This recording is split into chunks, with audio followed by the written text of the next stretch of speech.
So back to the, and in fact, come into the studio and share yourself in person with our audience. Back to how do we now? I didn't realize that the modern monetary theorists were suggesting that a trade deficit was a good thing. It seems like history would contradict that. I mean, basically, that's one of the things I hope that changes over time. I mean, if you take a look at Warren Mosler's seven deadly propositions or some title like that, you'll see him talking in favour of saying a trade deficit is a good thing. I think that's just wrong. It's one of the areas where I'm going to say, look, I'm sorry, that's one thing I cannot swallow.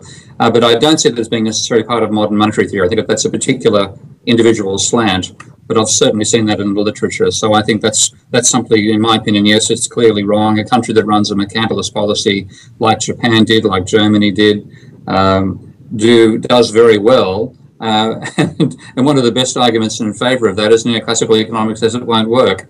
Well, that almost proves that it does. Right.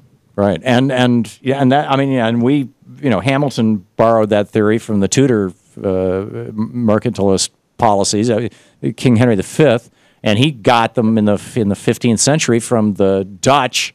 And I mean, there's a long history of this working out well. There's some good modern analysis as well. I mentioned Michael Hudson a while ago. There's also Danny Roderick, who's probably the best international trade theorist and empirical worker in the world today. And Danny's done some brilliant work saying that when you take a look at the empirical record, you find that when countries manage to industrialize, it's normally when they're running a mercantilist program. And then if we've got to transgress from that, you can't stick with mercantilism all the time. But it tends to be the effective way that countries manage to industrialize in the first instance. Indeed, and pulling the ladder up, I believe was the phrase that David Ricardo, was it Ricardo used? Sometime. Ricardo was against it. Ricardo was anti-mercantilist. No, but I mean he referring to the system of mercantilism was you use trade barriers to basically lock out other countries with regard to trade to force them into deficit and yourself into surplus, and then once you're doing really well, you pull the ladder up. In other words, you maintain those barriers. I don't remember who used that phrase now. I'm sorry. It was one of those fairly well-known economists from previous centuries, and was used as a book title by the South Korean economist whose name is escaping me. I want to say Chung, but in any case, it was a marvelous book.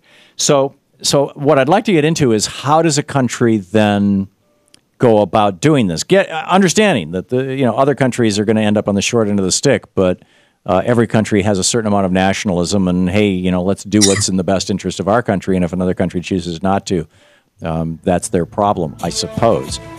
Because the world, every country in the world is not going to operate at zero, at absolute trade neutrality. It just ain't going to happen. So if we can get into that right after the break, we're talking with Professor Steve Keen. His website, Debt Deflation, DEBT deflation.com, and you can get into his Kickstarter program and help him develop this Minsky program.